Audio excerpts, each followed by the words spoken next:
The transport ship shook as it entered the atmosphere of Nexus Prime. 73 humans sat in the cargo hold, strapped into metal seats that were clearly designed for bodies shaped very differently from theirs. Elena Vance sat near the back, her eyes half closed, her hands resting on her knees. She had not spoken to anyone during the 3-week journey from Earth's outer colonies. The Galactic Coalition had passed the integration law 50 years ago. Every species under their protection had to send soldiers to train at the academy. Humans were new to the galaxy. They had only made contact 12 years ago. Now their young people were being pulled from their homes to learn how to fight in wars they did not understand, against enemies they had never seen. Elena was 24 years old. She had worked in a water recycling plant on Colony 7 before the conscription notice arrived. She had no military training, no special skills, nothing that would make her stand out among the other humans who were mostly farmers, miners, and factory workers. The Coalition did not care. They needed bodies, and humans were plentiful. The ship landed with a heavy thud. The doors opened and bright white light poured into the hold. Elena squinted and followed the others outside. Nexus Prime was not a planet. It was a moon-sized station built around a dying star. The sky above them was a swirl of orange and red, the star's last light bleeding across the horizon. The ground beneath their feet was smooth metal, stretching in every direction until it met massive walls that rose higher than any building Elena had ever seen. Alien soldiers stood in rows, watching them. Elena recognized some species from the orientation videos she had been shown on the transport. The tall crystalline beings were Zidari. They did not speak with mouths. Instead, they produced sounds from their bodies, like living musical instruments. The four-armed creatures covered in black scales were Cathari. The pale, almost transparent figures that seemed to flicker in and out of visibility were Verusians. A Zethari stepped forward. Its body chimed with a deep, resonant tone that somehow formed words in Elena's mind. Welcome to the Academy. You will train here for 2 years. You will learn to fight. You will learn to serve the Coalition. Those who fail will be reassigned to labor corps. Those who succeed will join our fleets. The humans were led inside. They were processed one by one, scanned, measured, cataloged. When Elena's turn came, a Zethari trainer named Kristallos examined her results on a floating screen. No psionic signature, Kristallos noted. No biological enhancements. No recorded combat experience. The trainer's crystalline face turned toward Elena. Demonstrate your abilities. Elena looked at Kristallos. She said nothing. She did nothing. Human, Kristallos said, the harmonic voice carrying a note of impatience. Show us what you can do. Elena remained still. Her face showed no expression. She simply waited. Kristallos made a notation on the screen. Recommend reassignment to support corps. This one has nothing to offer. But there were rules. Every conscript had to complete the evaluation period. Elena was assigned to training cohort Omega, a group made up of the weakest, strangest, and most troubled cadets from every species. The ones nobody expected to succeed. Elena did not complain. She followed the other Omega cadets to their barracks, chose a bunk in the corner, and sat down. She watched the others introduce themselves, argue, complain about their assignments. She said nothing. Days passed. Training began. The Academy's methods were brutal. Cadets were pushed beyond exhaustion. They were taught to fight with weapons, without weapons, in gravity, in zero gravity, in atmospheres that burned their lungs. The Cathari cadets could generate plasma from their hands. The Verusians could phase through solid walls. The Zethari could shatter metal with focused sound. The humans could do none of these things. They were soft, slow, and weak by galactic standards. Most of them struggled just to survive each day. Elena completed every exercise. She never complained. She never asked questions. She never spoke unless directly ordered to respond, and even then, she used as few words as possible. The trainers began to ignore her. She was not a problem, but she was not interesting either. Just another silent human going through the motions. Then came the live fire exercise. Cohort Omega was sent into a simulation chamber filled with training drones. The drones were supposed to fire non-lethal rounds that would sting but not injure. The exercise was simple. Survive for 10 minutes. Disable as many drones as possible. 3 minutes into the exercise, something went wrong. One of the drones malfunctioned. Its targeting system switched from training mode to lethal mode. Its weapons began firing real ammunition. A Verusian cadet was hit first. The round passed through his phase-shifted body and struck the wall behind him, but the shock disrupted his concentration. He solidified at the wrong moment, and the second round tore through his chest. Panic erupted. Cadets scattered, screaming. A Cathari tried to return fire, but the drone was too fast. It shot him twice before he could raise his arms. Elena was standing near the back of the chamber. She had been watching the exercise with the same quiet attention she gave everything. When the malfunction began, she did not panic. She did not scream. She simply moved. No one saw her cross the distance. One moment she was 20 meters from the drone. The next moment she was beside it. Her hands found the seams in its armor, the joints that connected its limbs to its body. She applied pressure in ways that should not have been possible for human fingers. The drone jerked, sparked, and collapsed. The chamber fell silent. Elena stood over the broken machine, her breathing steady, her expression unchanged. She looked at the fallen cadets, then at the trainers who were rushing through the emergency doors. Kristallos reached her first. The Zytheri's body rang with a sharp, discordant note. "How did you do that?" Elena looked at the trainer. She said nothing. "Human, answer me. How did you disable that drone? What technique did you use?" Elena's eyes moved across Krystallos's crystalline form, studying it the way she had studied the drone. Then she turned and walked back to her position in the formation, leaving the trainer standing over the wreckage. That night, Kristallos updated Elena's file. The words, "Recommend reassignment to support cores," were deleted. In their place, 2 new words appeared. Requires observation. The trainers did not know what Elena Vance was. They did not know what she could do or how she could do it. But they had seen something in that chamber, something that did not fit their understanding of humans or of combat, something that made them, for the first time, afraid. 6 months passed at the academy. The seasons did not change on Nexus Prime, because there were no seasons on a metal station orbiting a dying star.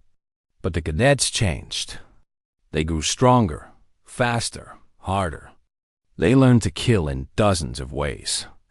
They learned to survive things that should have killed them. Elena Vance changed too.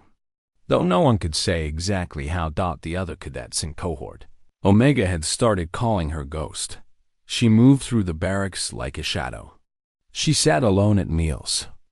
She never joined conversations. When someone spoke to her directly, she would look at them with those calm, dark eyes. And most people found themselves unable to continue talking. There was something in her gaze that made them uncomfortable, though they could not explain what. The trainers had stopped ignoring her. Now they watched her constantly.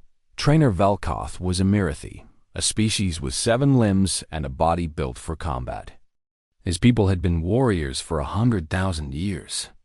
Their fighting techniques were considered the most refined in the galaxy, perfected over countless generations. Velkoth had personally trained over 10,000 cadets. He had never seen anything like Elena Vance. It started during a hand-to-hand combat session. Velkoth demonstrated a disarming technique that his people had developed 3,000 years ago. It required precise timing, exact positioning, and complete control of the body. Most cadets needed weeks of practice to perform it correctly. Some never managed it at all. Elena watched the demonstration once. She did not take notes. She did not ask questions. She simply stood at the back of the training hall, her arms at her sides, her eyes following every movement. The next day, Velkoth called her forward to test her progress. Elena performed the technique perfectly, but that was not what disturbed him. What disturbed him was that she had made it better. She had adjusted the angle of her arm by 2 degrees. She had shifted her weight at a slightly different moment. These tiny changes made the technique faster and more efficient. They fixed flaws that Velkoth had never noticed, flaws that had been built into the technique for 3,000 years. "Where did you learn that?" Velkoth demanded. Elena looked at him with her usual calm expression. "Learn what?" "Those modifications. Those adjustments. Who taught you?" "No one taught me," Elena said. Her voice was flat, without emotion. It seemed more efficient. Velkoth stared at her. His 7 limbs tensed with a mixture of anger and fear. This human, this creature from a primitive world that had only discovered space travel a century ago, had improved on techniques that his ancestors had spent millennia perfecting. And she had done it after watching a single demonstration. He reported his observations to Kristalos. The Zathari trainer was not surprised. Similar reports had been coming in from every training division. In weapons training, Elena learned to shoot with accuracy that matched veteran soldiers after 3 sessions. In tactical simulations, she solved problems that had stumped cadets for days. In survival exercises, she adapted to hostile environments faster than species that had evolved to live in them. But she never practiced. The Academy's surveillance systems watched every cadet constantly. They recorded every training session, every meal, every hour of sleep. When the analysts reviewed Elena's footage, they found something strange. Other cadets spent their free time drilling, exercising, studying. Elena spent her free time sitting in her quarters in complete darkness. Doing nothing. She would observe a training session during the day. She would return to her room. She would sit in the dark for hours. And the next morning, she would emerge having somehow mastered everything she had seen. The Academy's lead physician, a Narati named Dr. Desix, was brought in to examine her. Narati were brain specialists. They could read neural patterns, analyze thought processes, understand how minds worked. Dr. Desix had studied thousands of alien brains. He had written papers on the cognitive differences between species. He was considered the greatest expert on neural function in the coalition. He spent 3 sessions with Elena.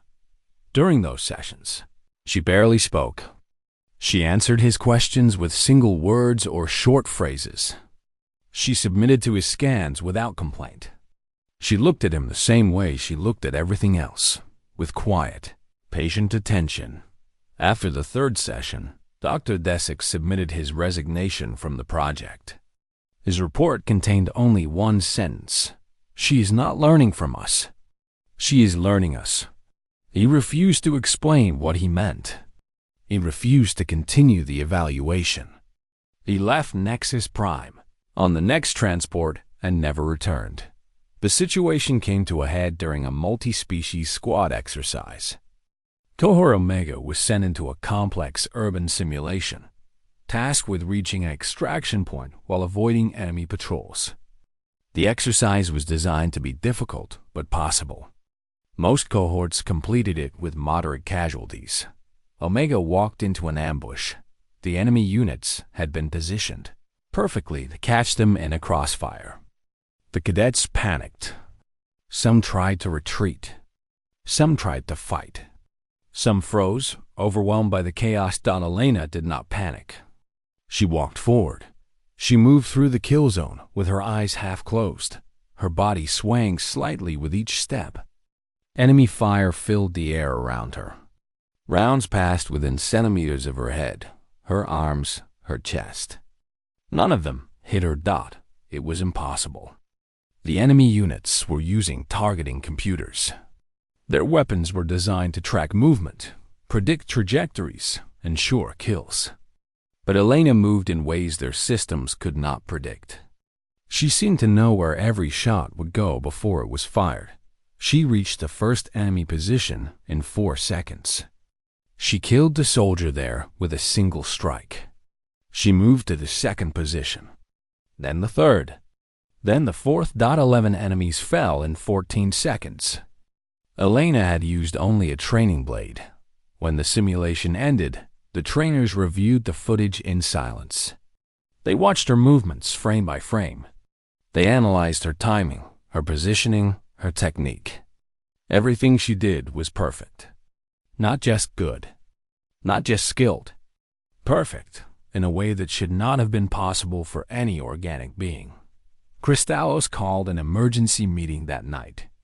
Every senior trainer attended. They watched the footage together.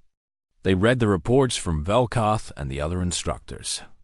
They discussed what they had seen. No one could explain it. No one could categorize it. No one could say what Elena Vance was or what she was becoming. But they all agreed on one thing. She was no longer just a cadet. She was something else. Something that required much closer attention. The designation in her file was updated once more. The words "requires observation" were replaced with new words. Potential strategic asset. Monitoring protocols elevated. And somewhere in the darkness of her quarters, Elena Vance sat in silence, seeing patterns that no one else could see. Understanding systems that no one else could understand. Waiting for a purpose that had not yet revealed itself. The greatest military minds in the coalition could not explain. Elena Vance. They brought in specialists from 12 different species. They ran tests that had never been performed on humans before. They studied her brainwaves, her muscle responses, her genetic code. They found nothing unusual. By every measurement they had, she was an ordinary human female with no special abilities whatsoever. And yet, she continued to do impossible things. In her second year at the academy, Elena was placed in restricted training programs. These were exercises designed for elite soldiers with decades of experience, not second-year cadets. She completed them all. Simulations meant for entire battalions, she handled alone.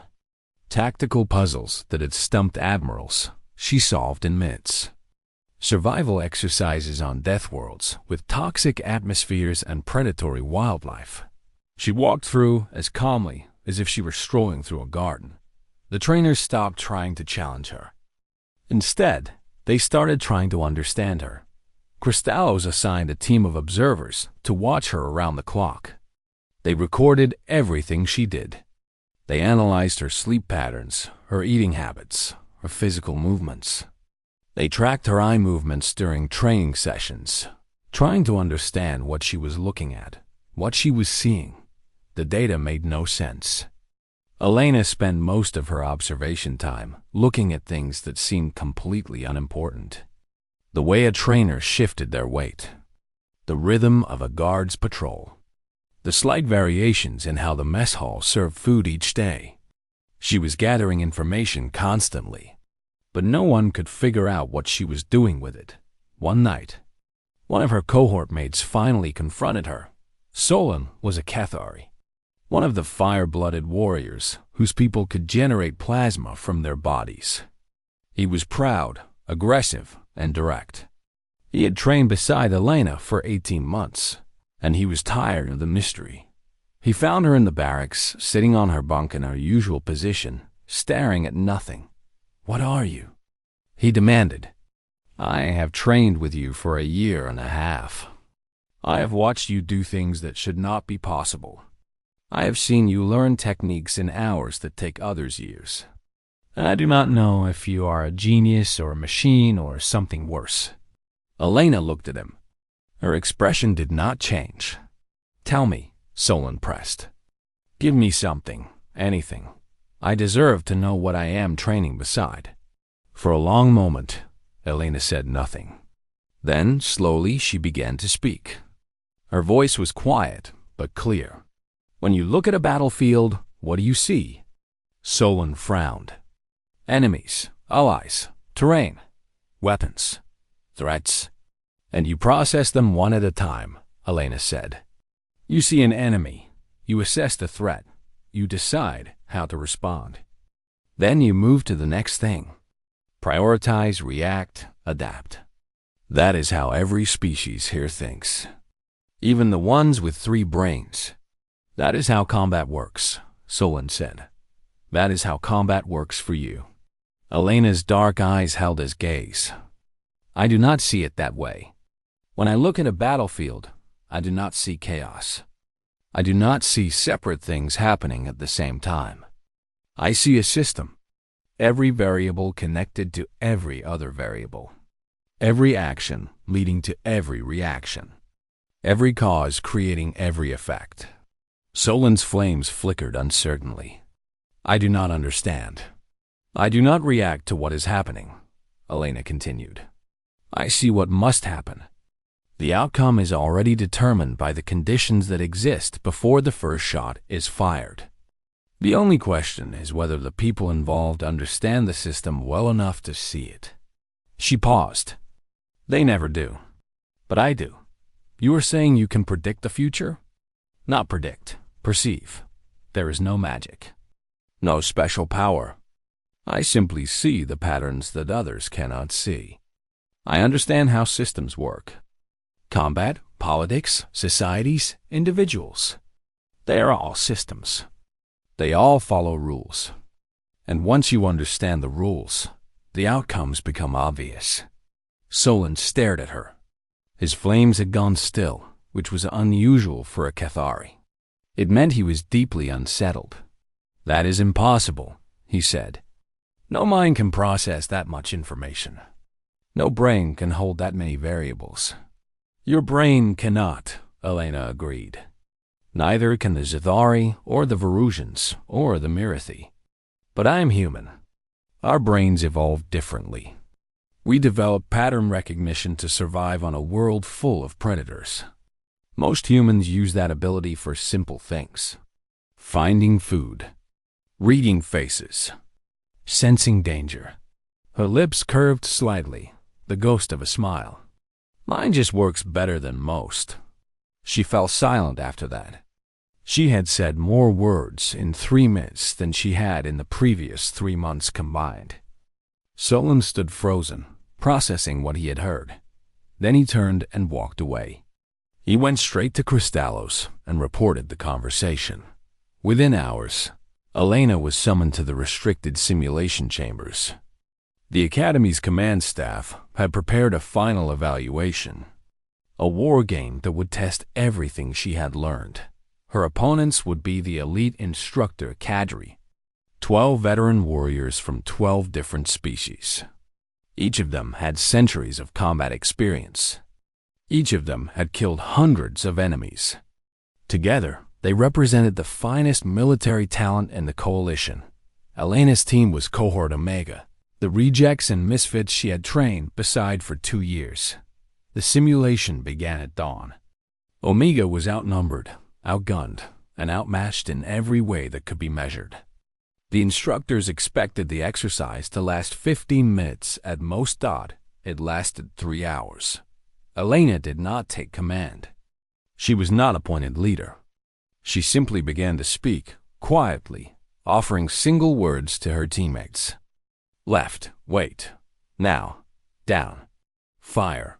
Her cohort moved like parts of a single body. They anticipated attacks before they came. They found weaknesses in defenses that had none. They struck at exactly the right moments with exactly the right force. One by one, the veteran instructors fell. When the simulation ended, Cohort Omega stood victorious in the center of a field littered with the fallen holograms of the galaxy's greatest warriors. Elena stood among them, her breathing steady, her expression calm. She had not thrown a single blow herself.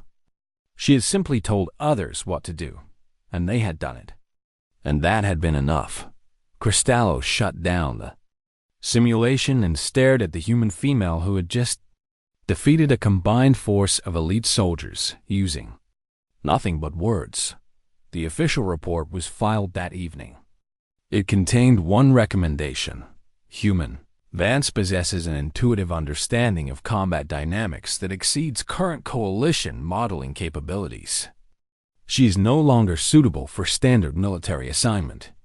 Recommend immediate reclassification and transfer to Strategic Command for evaluation. The message was sent to the highest levels of coalition authority. For the first time in 300 years, Fleet Admiral Zyrex would personally review a cadet file. The quiet girl from the water recycling plant on Colony 7 had become something much larger than anyone had imagined. And she was just getting started. Station Perpetua hung in the void between galaxies, far from any star system, hidden from any enemy. It was the heart of coalition military power, the place where the greatest decisions of war and peace were made. No cadet had ever been summoned here. No human had ever set foot on its decks. Elena Vance was the first. Fleet Admiral Zyrex had not personally reviewed a cadet file in 300 years.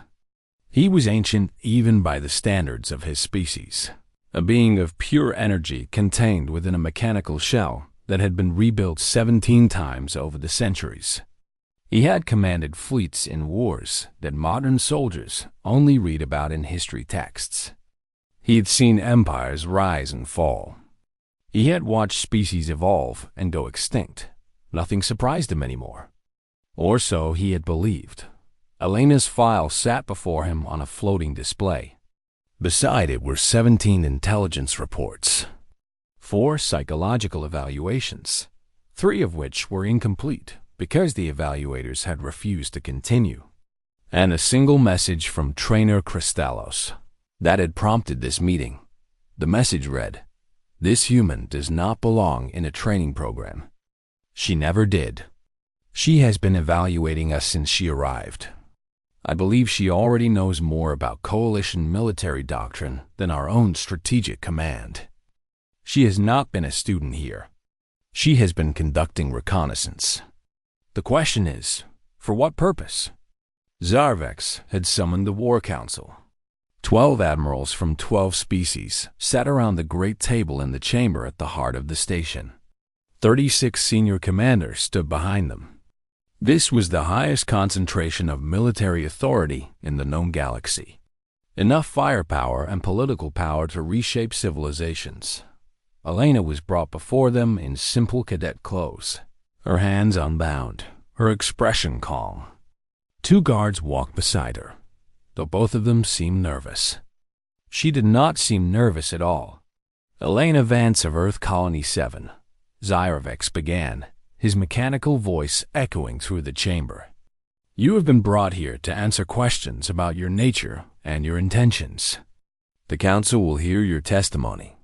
Elena stood in the center of the room, surrounded by the most powerful beings in the coalition.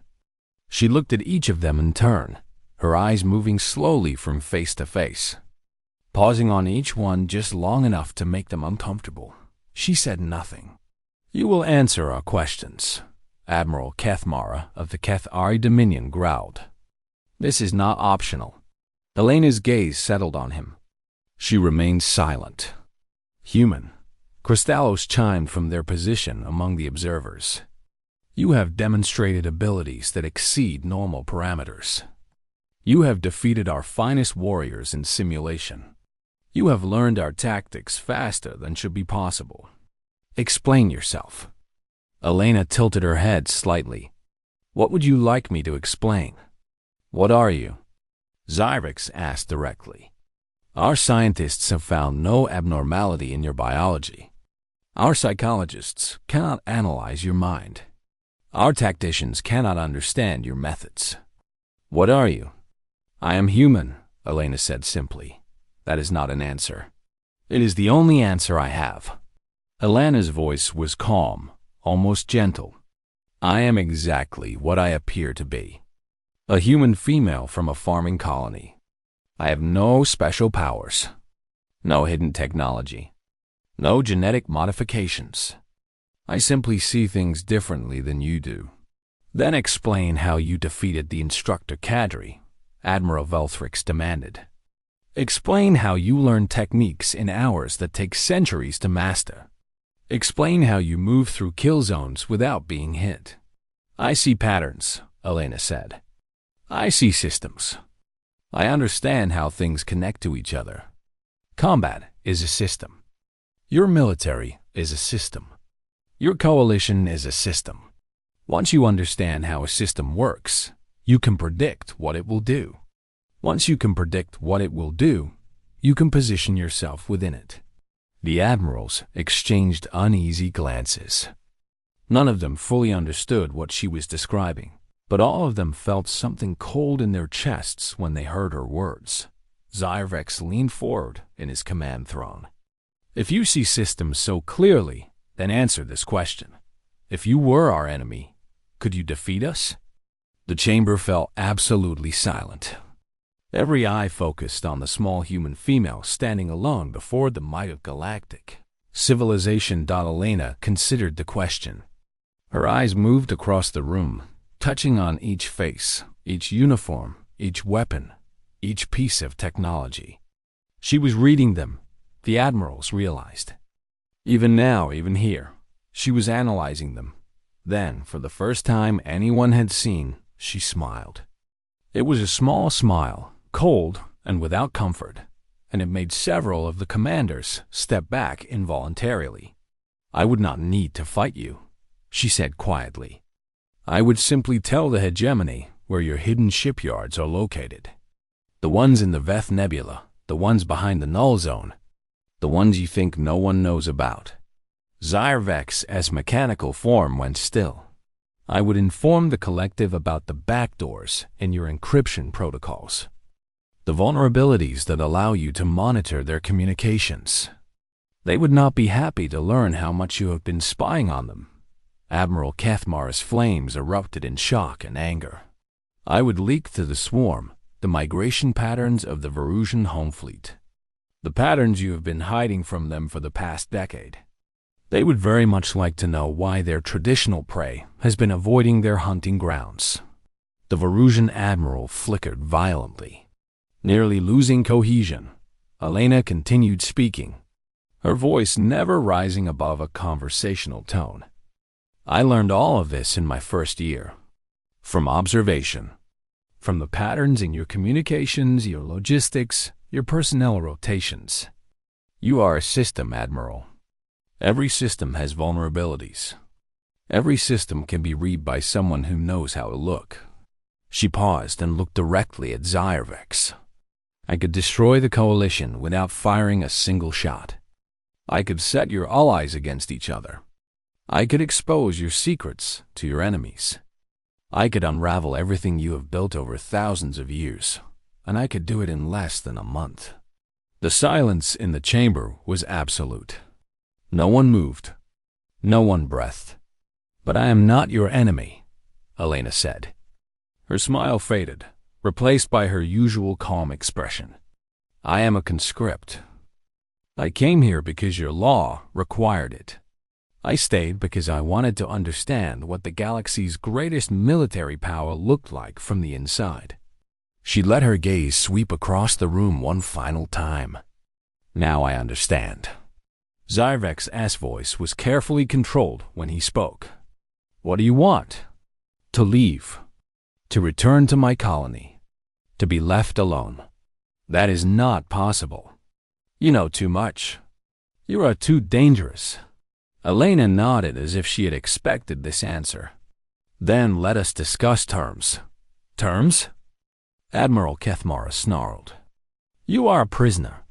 You do not negotiate terms. I do. Elena's voice hardened slightly.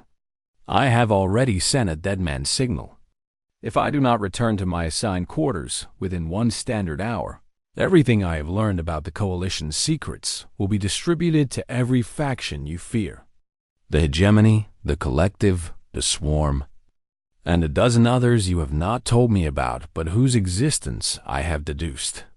She raised one hand, a simple gesture that somehow commanded the attention of every being in the room. "So yes, Admiral, I negotiate terms. The only question is whether you are wise enough to accept them." The War Council voted unanimously. Elena Vance was designated Cosmic Tier Menace, the same classification given to world-killing weapons, extinction-level pathogens, and rogue artificial intelligences.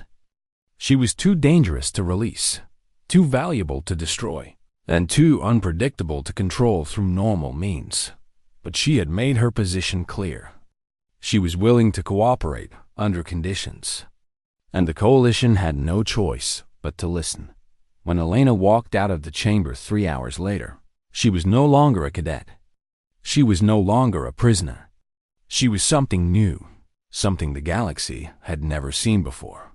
She was a human who had looked at the greatest powers in existence and made them afraid. And she was just getting started. 5 years passed. The galaxy changed. The hegemony had finally invaded, just as Elena had predicted they would. Their fleet swept through Coalition space like a burning tide, consuming star systems, destroying fleets, slaughtering billions. 300 systems fell in the first year alone. The great admirals who had once judged Elena in the War Council chamber died defending worlds that could not be saved. The Coalition was losing. Everyone knew it. The hegemony was simply too large, too powerful, too ruthless. They did not negotiate. They did not show mercy. They came to conquer. And nothing seemed able to stop them. And then the Coalition called upon its cosmic tier. Menace. Elena had spent the 5 years since her designation in a state between freedom and captivity. She was not imprisoned, but she was never truly free. She had access to information that no one else could see. She had advisors and handlers who watched her constantly. She lived in comfortable quarters on a secure station, but she was never allowed to forget that the Coalition considered her a weapon to be used. She had agreed to serve when the war began, but she had conditions. No handlers in the field. No surveillance on her movements. She would advise, not command. And when the war ended, she would be free, truly free, to go wherever she wished. The Coalition had no choice but to accept. Elena walked into the war like a ghost walking into a storm. She did not lead armies. She did not command fleets.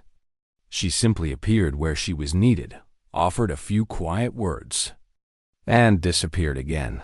Her first contribution was a single sentence, delivered to a desperate admiral whose fleet was surrounded by hegemony forces.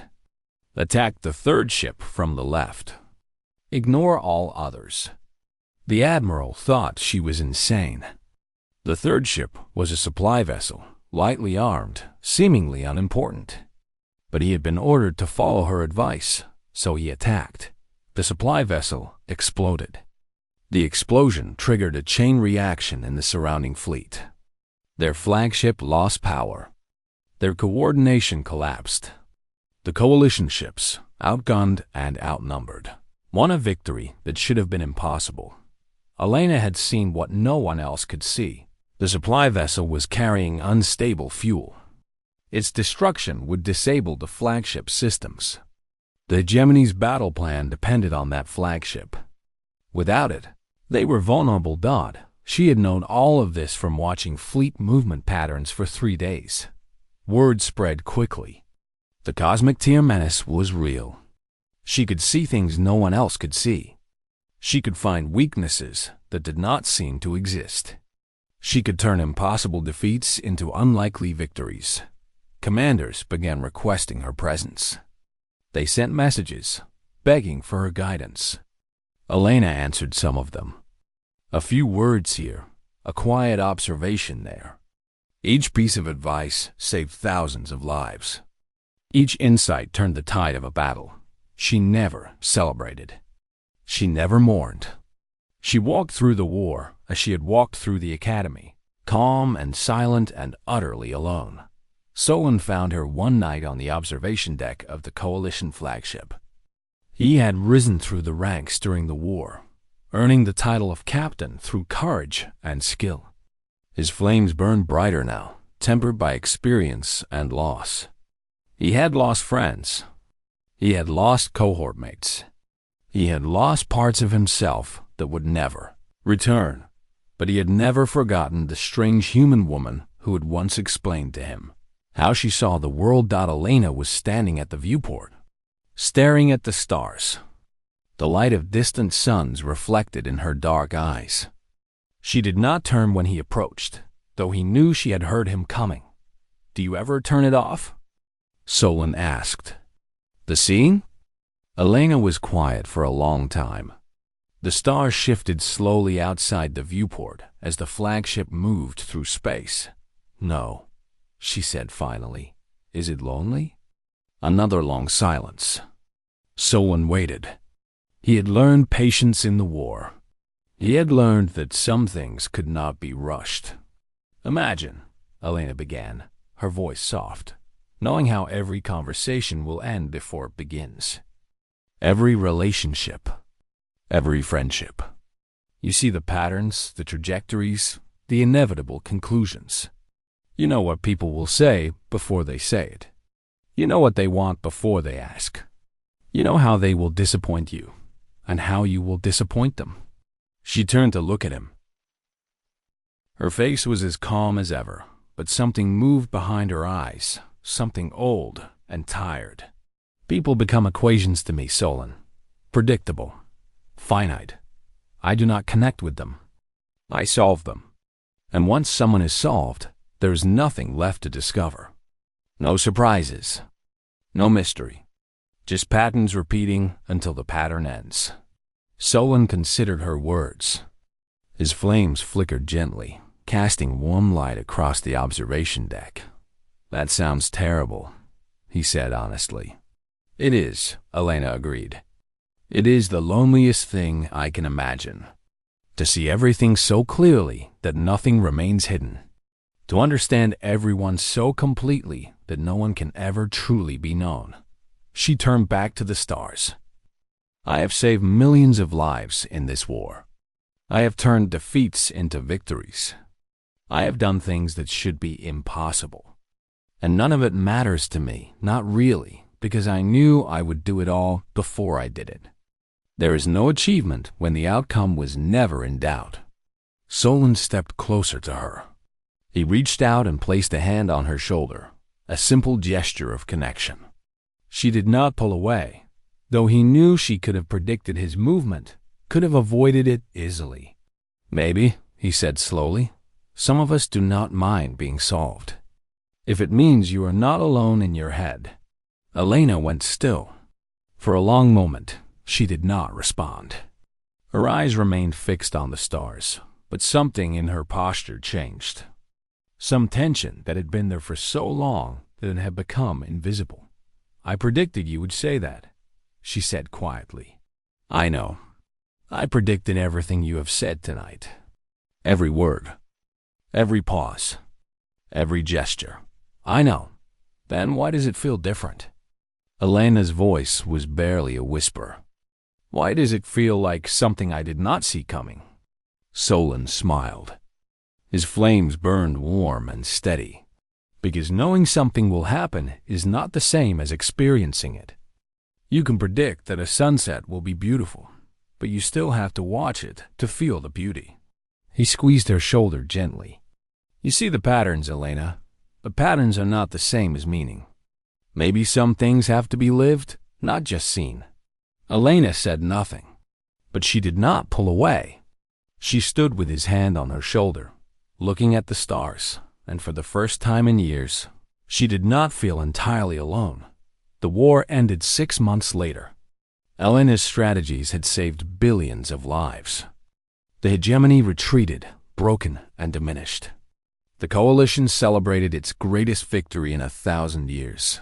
They offered Elena everything: rank, wealth, worlds to call her own. She refused it all. She asked only for a small ship and coordinates to the edge of the galaxy, to the space between stars where nothing existed, where there were no patterns to see, no systems to solve, no equations to complete. The council granted her request. She had earned that much. On the day she left, Solon came to see her off. He stood at the dock as she boarded her ship, his flames burning low and steady. "Will you come back?" he asked. "I do not know," Elena said. It was the first time she had ever admitted uncertainty about anything. That must feel strange. Not knowing. It does. She paused at the airlock and looked back at him. It feels wonderful. Her ship launched into the void. It traveled for weeks, then months, moving deeper into empty space than any vessel had gone before. Finally, it reached a place where there were no stars, no planets, no signals, no life. Just darkness and silence and the endless nothing between galaxies. Elena sat in that darkness, finally at peace. Her mind, for the first time she could remember, was quiet. There were no patterns here because there was nothing to make patterns from. No systems to analyze. No outcomes to predict. Just existence, pure and simple. But she had brought one thing with her, a communication beacon, tuned to Solon's frequency. It sat on the console beside her, dark and silent. She had not activated it yet. Maybe she never would. But she had not left it behind either. And for a woman who had seen all endings before they began, who had predicted every conversation and solved every person she had ever met, that small uncertainty was the closest thing to hope she had ever known. She sat in the darkness between stars and smiled, not because she had seen this moment coming, but because, for once, she had not.